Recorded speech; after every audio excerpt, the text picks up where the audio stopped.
Hi, welcome to Part B, our extended response on our practice exam. And the first question says, mark the numbers on the number line provided.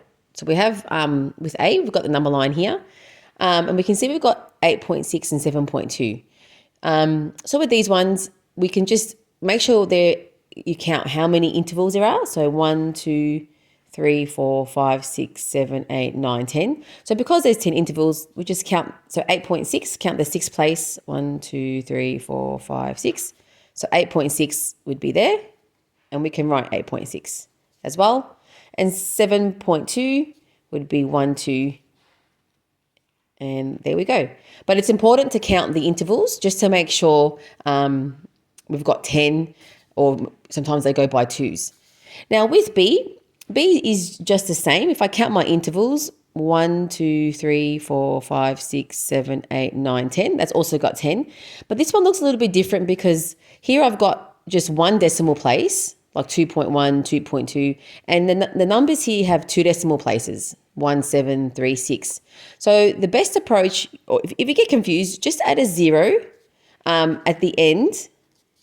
So they all have two decimal places. So now, because this looks like 17 and 36, and now we have 10, 20, 30, 40, 50. So that might help you realize, oh, okay, so 17 would be in between 10 and 20. And we just count 7 spots. So 1, 2, 3, 4, 5, 6, 7. So just there, it's 2.17. And then the other one is 2.36. So in between 30 and my 40. So 1, 2, 3, 4, 5, 6. And there it is, 2.36. With the next question, we're using our equivalent fraction skills. So it says fill in the missing numerators and denominators to make equivalent fractions. So we know equivalent means all these fractions in the one line are equal. That's why we've got an equal sign everywhere.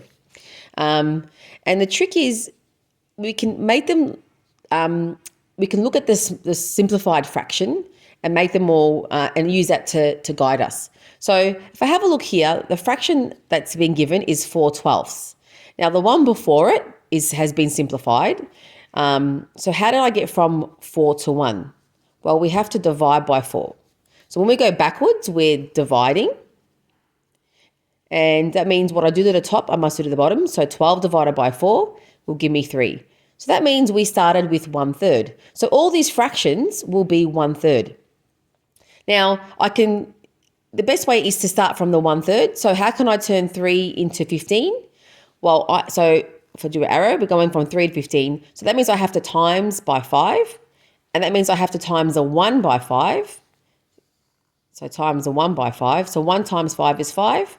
And now I have 5/15. And if I just do a check, that means if it's 1/3, I can count by 5s 3 times to reach 15.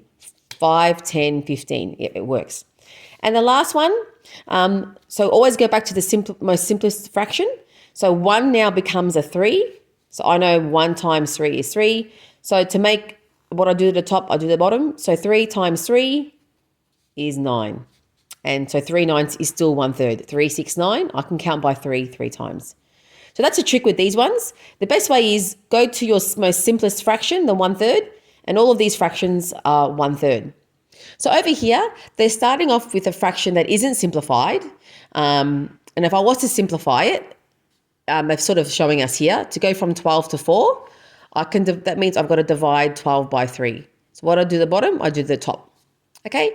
And 3 divided by 3 is 1. So the fraction we're focusing on is the 1/4. So all of these are 1/4.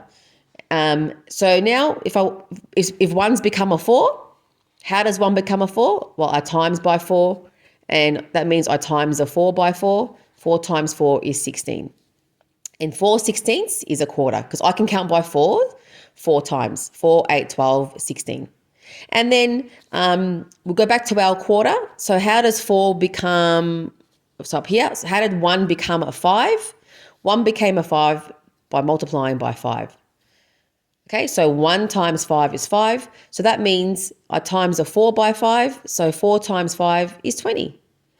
And if I just do a check, 5, 10, 15, 20, I can count by 5s 4 times. So it's a quarter. So the trick with these ones, equivalent fractions, look at your most simplest fraction. In this case, it was a quarter. It wasn't at the first one written. It was just in the middle there. All right, next question. Write the middle number to describe how much of a chocolate bar is shaded. So here, the dotted lines, the dotted squares are not shaded.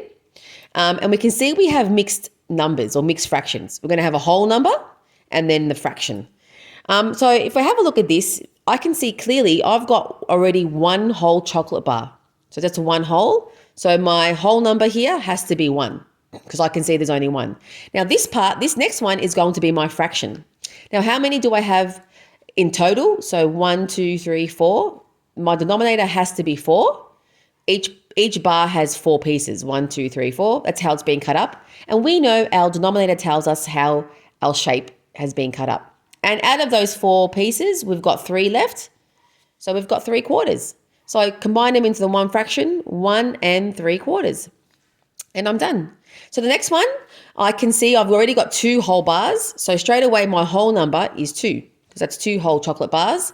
Now, how have they been cut up? 1, 2, 3, 4, 5, 6. So 6 must be my denominator. That's how they're cut up. And then out of this last one, I've got 2 pieces out of 6.